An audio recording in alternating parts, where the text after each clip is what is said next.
Bonjour à toutes et à tous. Et oui, je voudrais aborder aujourd'hui ce sujet. Dieu n'a pas changé d'avis pour te bénir dans ta vie. Dieu n'a pas changé d'avis. Et j'ai pris le texte dans Hébreux, Hébreux 6, 13 à 18, lorsque Dieu fit la promesse à Abraham, ne pouvant jurer par un plus grand que lui, il jura par lui-même. Il dit, certainement je te bénirai et je multiplierai ta postérité. Oh, merci Seigneur. Sa parole affirme que Dieu ne peut pas changer d'avis.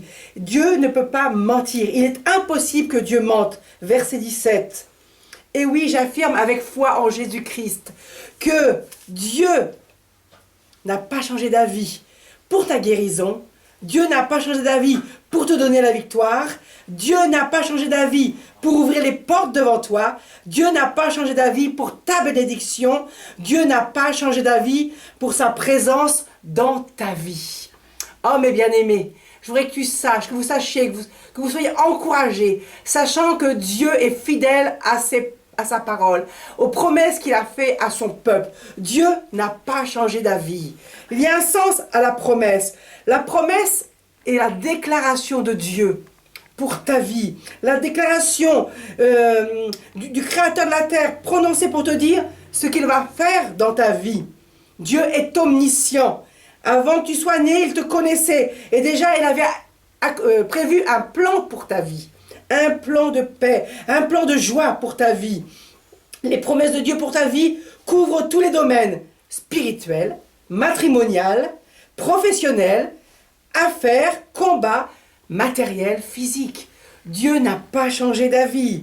Dieu veut tellement te voir heureux, là où tu habites, là où tu es intégré, dans ton travail, chez toi déjà, dans ta famille, dans ton travail, dans ta communauté où tu vas prier. Dieu n'a pas changé d'avis. Il y a des catégories de promesses, et je les ai marquées. Il y a deux catégories de promesses. Il y a des promesses pour là où tu es placé dans la communauté, mais aussi dans ta vie propre, une promesse, des promesses qui vont être liées à ta vie. Et Dieu ne ment pas. Dieu ne ment pas pour le plan qu'il a annoncé pour toi. Dieu ne ment pas pour chaque promesse. Dieu ne ment pas pour tout ce qu'il a dit à travers sa parole. Est-ce que tu lis sa parole? Est-ce que tu es toujours à l'écoute de ce qu'il te dit? Est-ce que tu reviens à lui ou tu écoutes tous les ragots? Ou tu écoutes tout ce qui se passe autour? Ou est-ce que tu es accaparé par les informations de la télévision, par l'internet et tu n'écoutes plus ce qui va pour ta vie? Ce que sa parole dit pour ta vie. Abraham, il nous a dit qu'il était avancé en âge lorsque Dieu lui avait fait une promesse. La promesse n'arrivait pas. Et Sarah et lui ont dû murmurer, ont dû être quelque part découragés à des moments. Ils devaient se poser des questions. Mais Dieu ne peut pas mentir. Il jura pas par un plus grand nom que lui, il a juré par son nom que la promesse était oui et amen. Et ce qu'il a dit pour ta vie, il va l'accomplir.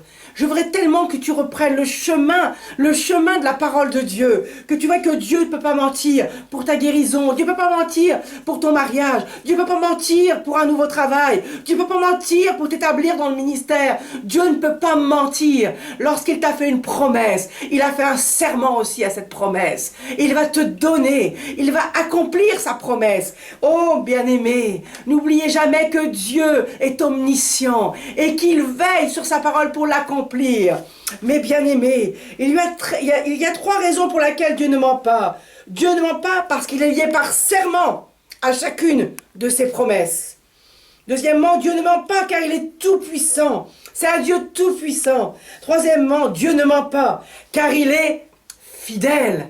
Son trône est basé sur la fidélité, l'équité, la justice, oh, l'amour. Bien-aimé, je voudrais que vous puissiez réaliser, lorsque je vous exhorte, je m'exhorte moi-même à savoir, et je sais que le Seigneur accomplit toujours ce qu'il a dit. Oh, il a fait un serment. Dieu ne ment pas, il est lié par un serment. Il a fait une déclaration, une décision. Son caractère est immuable. Il l'a dit. L'auteur de l'Épître aux Hébreux apporte une lumière extraordinaire en ce qui concerne la promesse. Quand Dieu fait la promesse, il fait aussi le serment.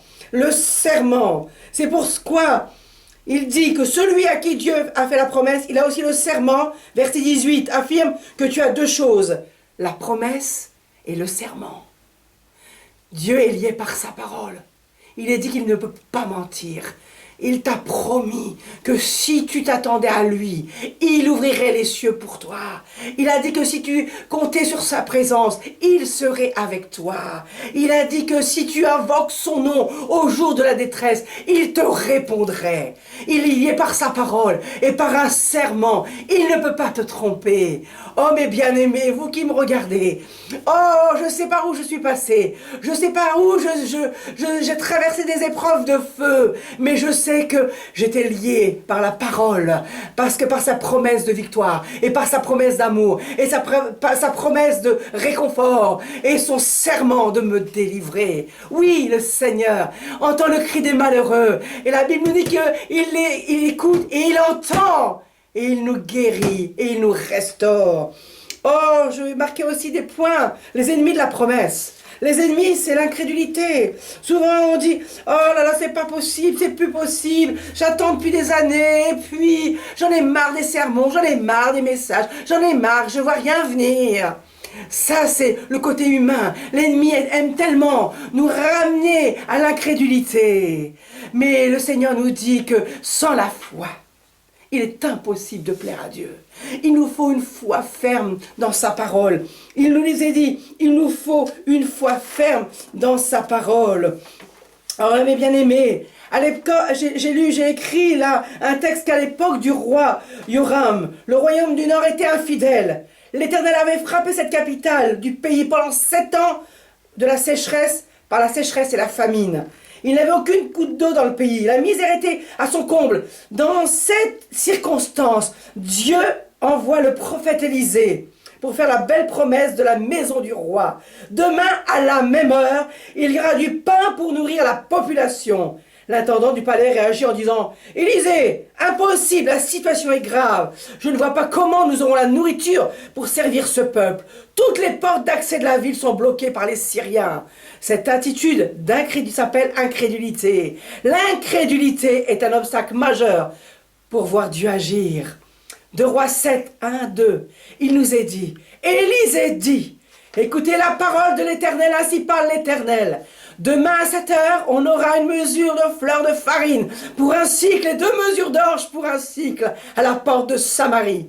L'officier sur la main duquel s'appuyait le roi répondit à l'homme de Dieu. Quand l'Éternel ferait des fenêtres au ciel, pareille chose arriverait-elle. Et Élisée dit, tu le verras de tes yeux, mais tu n'en mangeras point. Tu le verras, mais tu n'en mangeras point. J'ai vu tous ceux qui véhiculent l'incrédulité, tous ceux qui viennent toujours pour nous téléphoner pour dire « Oh, ça va pas, oh, ça marche pas, puis t'as vu un tel, et puis t'as vu un tel, puis t'as vu cette église, t'as vu ?» Ces gens-là s'appuient sur des choses terrestres, sur des choses humaines. Mais nous devons nous appuyer sur sa parole qui a dit « Tu manqueras jamais de rien, tu manqueras de rien. » David, dans sa vieillesse, disait dans le psaume 27, « J'ai vu les gens tomber, j'ai vu, mais j'ai jamais vu un juste mendier son pain. » Oh, mes bien-aimés, n'oubliez pas, il y avait la sécheresse. Oh, pendant la vie de ce roi Yoram, il y avait une sécheresse. Oh, c'était dur. Mais Élisée avait reçu la promesse de Dieu. Élisée avait reçu. Et alors qu'il la partage à l'intendant est narquois, il rit. Et vous allez voir quand vous allez partager, que vous croyez à la guérison dans votre maison, que vous croyez à un réveil dans votre nation, que vous croyez au rétablissement de votre famille. On va vous rire au nez en disant « Oh là là, j'y crois pas ». Ne vous basez pas là-dessus. Basez-vous, croyez dans sa parole. Croyez, Dieu n'a pas changé d'avis. Il a fait une promesse, il a fait un serment de vous délivrer. Croyez en lui. Et vous verrez sa gloire, et vous verrez. Son oreille n'est pas sourde, il entend. Oh, son œil voit quand tu pleures. Son œil voit quand tu es dans la détresse. Mais il veut te ramener à sa parole. Oh, je vous ai dit l'incrédulité, l'impatience. Souvent, deuxième fois, c'est l'impatience. On voudrait tellement que Dieu, vous savez, c'est maintenant presse bouton, c'est la génération micro-ondes. Il faut que tout soit chauffé vite, il faut que tout aille vite. Mais non, des fois, il faut attendre. L'impatience. Et quelquefois, vous avez vu avec l'impatience d'Abraham, Bah oui, ses yeux se sont portés sur Agar, il a écouté Sarah, il a voulu amener l'humain dans le divin. Mais non, attendons-nous à Dieu, l'impatience. Et le troisième point, c'est l'infidélité. Combien de gens sont partis, n'ouvrent plus leur Bible, ne prient plus, ne croient plus, n'ont même plus le cœur de se réunir entre fidèles, entre chrétiens, pour louer Dieu, pour se réjouir en Dieu. Combien, oh mes bien-aimés, Dieu a fait une promesse. Il a fait un serment et ta vie peut devenir un jardin arrosé, un jardin qui porte du fruit en sa saison, un jardin où il fait bon vivre. Mes bien-aimés, tu as la promesse, tu as le serment. Dieu accomplira ce que sa bouche a dit. Que le Seigneur vous bénisse. Que le Seigneur vous bénisse. Que le Seigneur vous encourage. Et à travers le texte d'Hébreux où je vous ai parlé d'Abraham, mettez votre nom et voyez ce que Dieu a dit dans votre vie. Et commencez à dire, Seigneur, je crois, tu es lié par ta promesse, tu es lié par ton serment. Et je verrai les choses s'accomplir dans mon foyer, dans ma maison, pour les miens, mes voisins, mon entourage, l'église que tu m'as plantée. Et je verrai ta gloire. Merci Seigneur. Seigneur, je bénis ce peuple qui m'écoute. Je les bénis au nom de ton Fils Jésus-Christ. Tu envoies ta parole guérit encore. Ta parole restaure et donne maintenant une nouvelle confiance que tu as fait une promesse et un serment. Merci Seigneur. Amen.